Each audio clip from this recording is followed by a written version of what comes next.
रसूलुल्लाह सल्लल्लाहु अलैहि वसल्लम ने गुफ्तगू का एक और अदब बयान फरमाया कि या तो खामोश रहो या अच्छी बात कहो, या खामोश रहो या अच्छी बात कहो।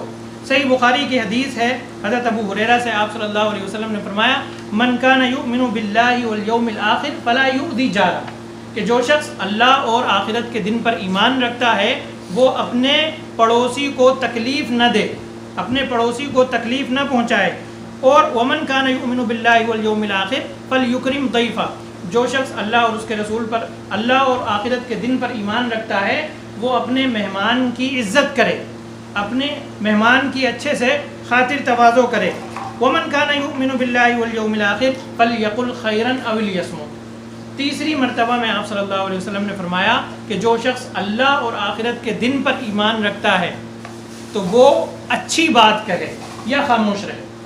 यानी तीसरा ऑप्शन नहीं है, बुरी बात कहने का ऑप्शन अल्लाह के नबी सल्लल्लाहु अलैहि वसल्लम ने हमें दिया ही नहीं है। फलयकुल खैरन अव लियस्मुत, या तो अच्छी बात कहे अगर बात उसे करनी है तो, या फिर खामोश रहे, यही उसके लिए बेहतर है। और ये अक्लमंदी की सबसे पहली सीढ़ी है।